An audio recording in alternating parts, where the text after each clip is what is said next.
Welcome to the Mama Africa Educast with me, your host, Rivkah Hope. We are talking with Michael Yoder from Indiana, who has a podcast agency, Truthwork Media. Thank you so much for being here. Yeah, it's great to be here. Excited you got this thing launched, and yeah, it's an honor to be a guest. The podcast industry is growing so fast. You have your clients that you work with on the production and the storytelling side. And I really like about Truthwork Media is the storytelling element, like sitting down with your clients and actually learning their story. So it's not just about like finding keywords and using ChatGPT a conversation is something organic. There's really like kind of this hybrid model we're trying to just nail when it comes to storytelling, but also being aware that SEO is very important. YouTube algorithms are very important. I guess I should say from the video side of things. When we first started in, I don't know, it's almost going on 10 years now, this was just basically an audio only industry. And so we've had to shift. Didn't have to. We chose to shift during the COVID era when everyone was jumping on Zooms and video became more prevalent and it was easier to capture video content.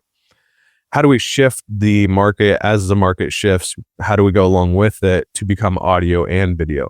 And what does that look like? And so we've had to learn, okay, well, video is at the forefront of podcasting now. As you can tell, we're having a video conversation. This used to be just audio only.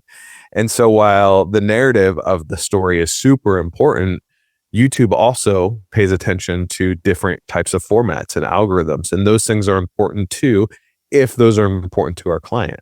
I think what's interesting about this space is it gives a lot of things to a lot of people. And what I mean by that is you can get a lot out of podcasting. And so the first question we are always ask people is, what does success look like for you having a podcast? It could be 1 million downloads on YouTube. That's cool. It could be brand recognition. It could be selling a course. There's 100 different things. It could be networking, but it's really important for us to narrow down and hone in on what do you want to have happen as a result of your show. And then we can start charting the course. Okay, this is how we get here. And, we do that in a number of different ways, but I would even ask you, like, what are you hoping for as a result of like having your show? What do you want to see happen as a result of this? I taught conversational English for years online. So I had so many conversations about so many different topics that like, why not just broadcast that? And yeah. It's what I did anyways. So yeah, you being video only is okay. So YouTube is the second largest search platform in the world. And so people are going there. I believe I just saw a stat recently that YouTube overtook Spotify for most place listen for podcasts. And so YouTube is slowly but surely taking over the world. And so if you're not on YouTube, does your show exist? That's a question to be asked. But you need to get on the audio platforms. I can help you. I know. That definitely is. You already have all the content. Just get it up there. And I need to treat the audio. But because I come from a music production background, like the way I edit is I'm so detailed, and I'm like such a perfectionist. You should stop that. This is kind of what we talked about when we had one of our calls is just ship it. Like the podcast world's very forgiving and they don't care. Audio is what audio is. We're having internet conversations. I'm in a studio, but it's still over the internet now. So it's going to be compressed. It's not going to sound amazing. It sounds fine. It is out there. It is what it is. Just put it out there. Let people, don't be so meticulous that you're robbing people of content. So how much time do you actually spend on editing? Like, and how do you structure the podcast? How long is like a series? Yeah, great questions. And that's going to be so vastly different depending on the client, right? So we're really a white glove service where we work together with the clients on a very, very individualized basis. And so some shows, we have clients that are doing 5-minute market updates, like what's going on financially. And it's literally 5 minutes and we're condensing the whole episode to 5 minutes. And it's some where it's free form, long form, that's an hour long. And so there's not really a right or wrong answer. I don't know if this is true or not, but Abraham Lincoln, a president of the United States, very old dude, not alive anymore. He was writing a letter to a general in the army. He said, I would have written a shorter letter if I had enough time. And what he means by that was it's very harder to be precise, and it's very hard to have a condensed version of what you're trying to say. And so we found that free form and long form, that's fine. The most popular podcasts in the world, that's what they do. You look at the Joe Rogans, the Caller Daddies, they're not heavily and overly produced.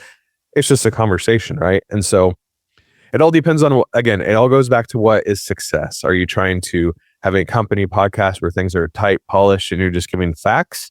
Or are you trying to connect interpersonally with people? And all of those questions like go into the final product. So an hour episode can take, I don't know, 6-7 hours to edit, or it could take 2 hours to edit. It all depends on what the final product is going to look like. But I'm also realizing like editing a conversation is a whole different skill set, because you're shaping a conversation. It's like actually editing a movie in a way, because like when this person says what, or cutting out that or whatever, just to make it nice for your listeners. How audio is captured and how video captured at its source is super important, because it's very hard to edit crappy audio. Do you swear on this podcast? No. I won't swear. Okay, good. I won't swear. Just like audio and video is hard to edit if it's not good quality, so is the interview. And so what we try to train clients in is be really good at the source. A really good interview shouldn't need a ton of edits. It's about preparing your ideas. Absolutely. And what does a conversation mean? I mean, I was training English teachers about conversational English. So they, English teaching was very classroom, book, kind of old school traditional teaching. But it shifted towards more conversational English lessons. And so that's what I trained the teachers to do, is to have a conversation for an hour with a stranger, which is actually really hard, especially if you're dealing with someone that's an introverted personality. So that's a whole skill set in itself, having a conversation, and like a sub skill set of public speaking. It's like different to a keynote speech. But I think it's also about like the chemistry, like finding your flow with that person. Like some people you'll have to sort of put a lot of energy into getting something out of them. And then others, they just have so much energy. Everyone has a different personality. Absolutely. I think one of the best qualities that I find in the best hosts of podcasts is maybe two things. The first being curiosity. So if you're naturally a curious person and you're genuine about this, right? Like if you care about the person you're talking to and connecting with you, and if I care about getting to know you and your story, I'm going to do the second most important thing, is active listen, and being able to take in what you're saying and then have that conversation flow naturally. There's a difference between that, hearing you, and then thinking immediately, how do I form my next question? Because once you're doing that, you're already outside of the conversation. You're already thinking, hey, this is a transactional thing, as opposed to how do you be present in this space? And those things are hard. Those things are not easy. I struggle with those on a daily basis, even when I'm at home with my wife and kid. Like, how do I practice being grounded in this space? And I think those make the best conversationalists. I think those make some of the best humans in general. And so we try to help people lean into that, learn to be present, learn to be curious, learn to be an active listener. All of those things have nothing to do with microphones, video. But if you can master that, I think you're on your way to being a good podcast host. And so how many episodes make up a series? So it's all clay, right? So it's all, a lot of our clients, we don't operate in series, right? Like it's continual, like every other week they're dropping episodes. More content, the better. That's just in general. The more content consistently over time is what's going to build brand. It's what's going to build recognition. It's what's going to build audience. But that being said, we have some clients someone's getting ready to put out a 12-part series, and they've been doing 9, 10, 12-part episode series for quite a long time. They'll do 12 episodes. They'll take a break for a couple of months, 12 episodes, do a break. And so there's no right or wrong answer at all. And that's what's awesome. And I think sometimes maddening for people that really want control or they want the right answer. And I can sit here and give people answers. And that's what they pay me to do. But the reality is there's no right answer. So if a client's like, hey, I need to know how many episodes should be in this series. Well, how many do you want it to be is what I want to say. But if they want an answer, I could say, okay, well, let's aim for 10. I think for the most part, people are they're wanting permission to do the thing, and they're wanting some kind of framework or structure. And if we can operate and give them that, I think that's what's beneficial for them. I'm a linguist by heart, so I created it more to be generative, let it generate itself. And then I was like, okay, that's it for series 1. We did 5 episodes, and I was like, and I just named it a dialectical engagement because it's like, that's what it has become. But I never thought of it. I never thought of it before. What are your clients? Are they mostly in the business sphere? So we have a good mix. We work with a lot of higher ups, so CEOs, CFOs, owners, operators, from large corps to small, like 1-person, 2-person businesses, and that's awesome. And yeah, it's also challenging because some of the most successful people are some of the busiest people, and to wrangle those figureheads in is sometimes difficult, but it's a challenge, we're definitely up for. And so some trends we're definitely seeing, figureheads of businesses are definitely developing personality, and the shows kind of don't hinge on those, but they go as that host goes. So it becomes, say we're doing a show on Apple. The show isn't necessarily about Apple. It'd become about Tim Cook. We're not doing a show with Apple. I wish. Maybe I'm speaking that to existence, but the show then becomes about somewhat the host as opposed to the information. We're also seeing the opposite, right? Like people that come on are just fact-based, and they're in a fact-based industry, and they come on and they talk about, this is what's going on right now in the industry. These are what the things that you should know, whether it be taxes, interior design, different things like that. The other is just a hybrid approach. You have the owner that has an incredible personality, but they also have really cool facts and things to share. And if you can like marry those two, I think that makes for a really interesting show as well. So that's kind of the trend in like what we're seeing from topic, different things. Obviously, video is like a major shift. We're seeing video growth on YouTube like crazy. Interesting enough, video growth on LinkedIn is decreasing. The LinkedIn algorithm for this year has changed for less organic growth and less video growth on LinkedIn. The LinkedIn honestly has just gotten to pay to play model a little bit. They want you to advertise with them. That's not to say like video doesn't work on LinkedIn, because it does. I just had a former client, someone I worked with. She's no longer at the organization that we're working with, but her video just went mini viral. It had like 4.5 million views, comments, stuff like that. So like video is here to stay. Just how it's being used is different, right? So I think at the end of the day, what we're seeing the biggest shift in is your content has to help people. And it's had to help people from the beginning. But if you were doing video, it was almost a cheat code. Like you're going to get clicks, you're going to get views just because you had video. Now, your video has to offer some kind of substance. It's not good enough to just put content out there. It's got to actually help people. Yeah. And that's been like a shift that I've seen over the last 2-3 years as more and more people have entered the video space, which is awesome. But are you actually hitting your target audience, and are you being helpful, and are you giving something of value? And I think that's going to continue to be one of the most important things. For me, like these are knowledge products because it's kind of free knowledge products. It's an overlap of the educational industry, like ed tech. Or it's like podcasts are actually educational. I think the only difference is just the structure, that it's more like free form, but then it like within a course. Do you have courses?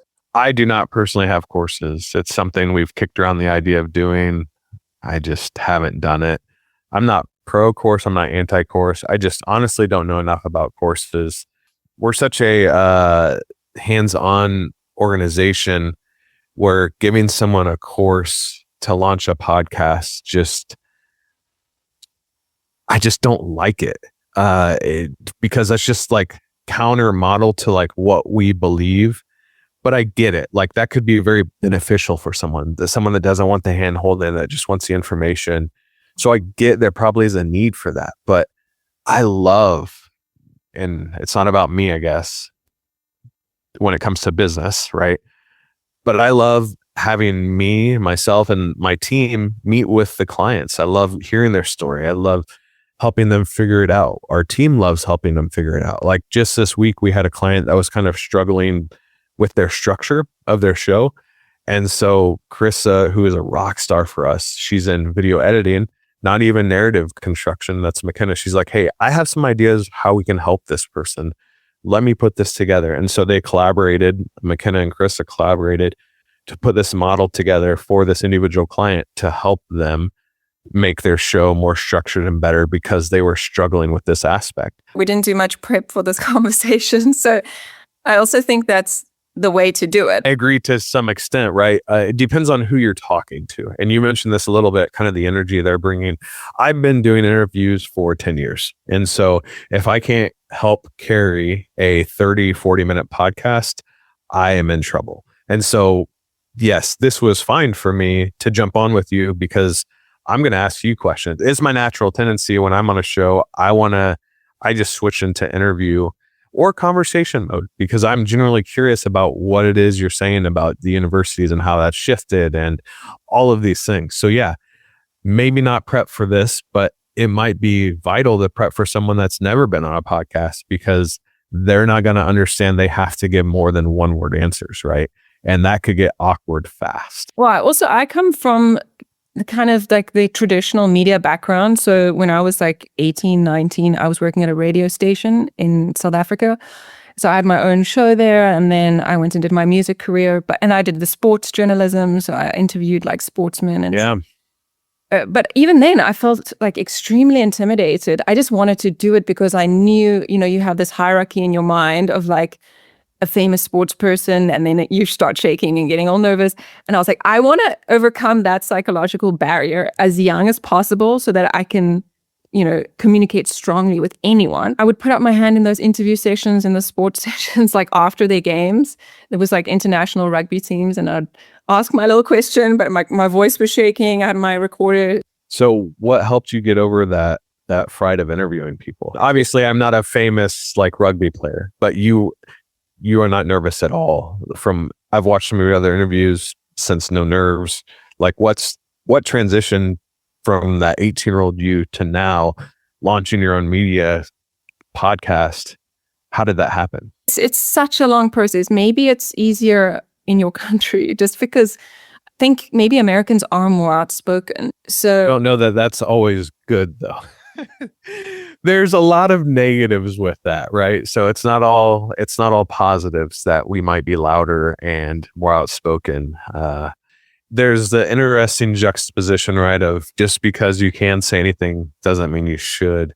And so like I think we're slowly like we go back and forth as a society in America, and I don't speak for all Americans. I'm just one person, but being really, yeah, we'll say whatever we want. Okay, now we have to be very sensitive, and okay, it's just a pendulum, right? And so I think we're trying to find that balance. I think the world is trying to find that balance, honestly. Yeah.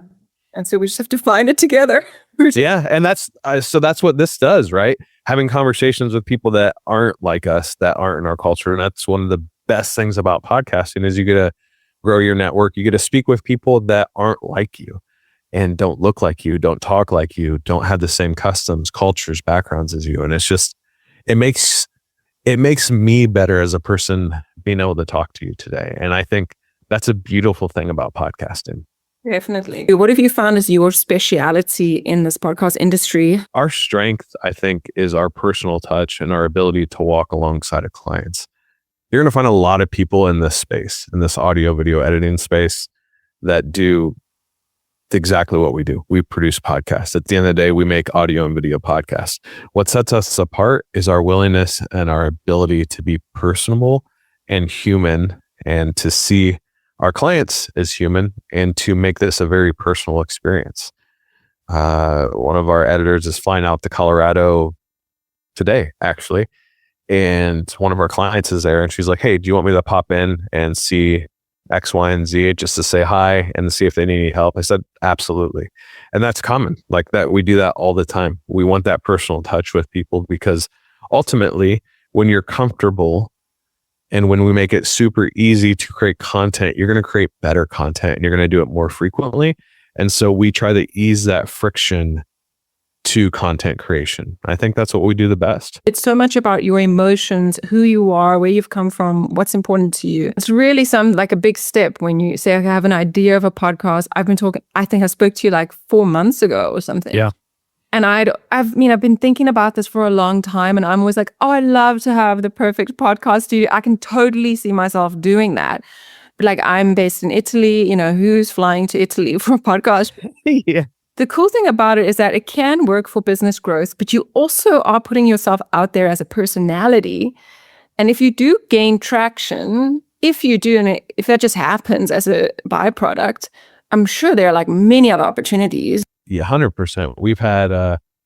We work very closely with 2 interior designers out of Texas, and they just launched not too long ago. And as a result of that, they were both keynote speakers at a conference. They were able to interview some of their role models in the interior design space because of this podcast. So like, it's opened up I'm not kidding, within the first month or 2 of them having this thing, it's opened up doors that they didn't even dream were going to be possible that quickly. And does it always happen like that? No.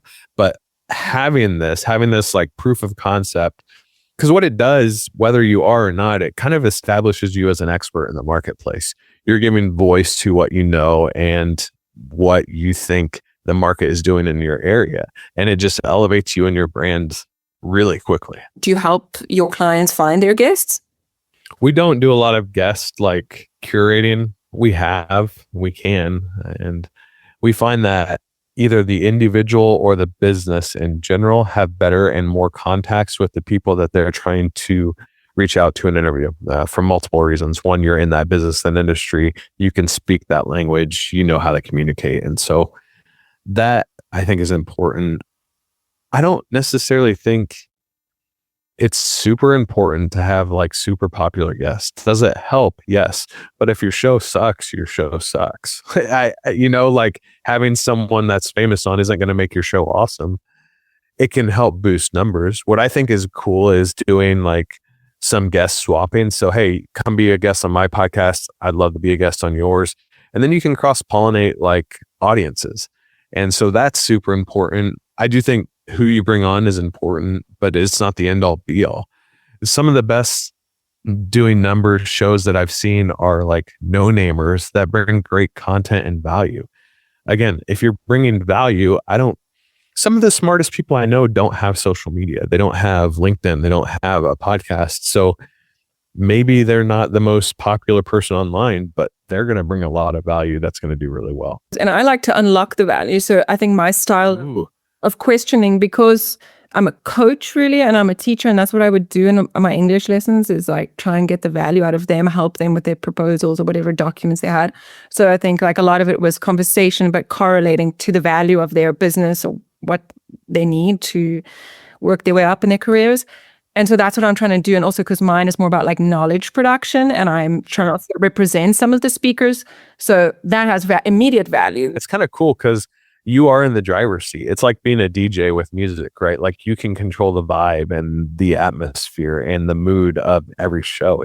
There's a lot of power in being the host and driving the conversation for sure. How can people start their process with you if they want to get their podcast off the ground? We have a contact form right on our website, truthworkmedia.com. Just send us an inquiry. There's just a few questions like who you are, what you're trying to do, what your podcast looks like, and then we'll follow up immediately with a call. Your first call is with me.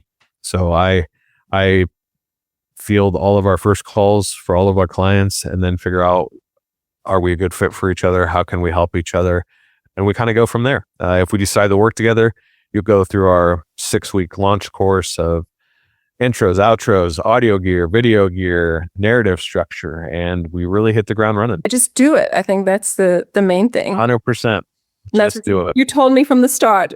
Yeah. And look at you. You're already like 10 episodes in. Oh, and one last question. What is your favorite song? Yeah, my favorite song currently is by a guy named Jason Isbell. It's called King of Oklahoma. I have that on repeat all the time. If you want all-time favorite, my wife and I are obsessed with Coldplay. Fix You is probably my favorite all-time song. Awesome. I just played a Coldplay song yesterday. Well, thanks so much, Michael, for being on the show. We will chat to you soon and get in touch with Michael if you are looking to get your podcast off the ground.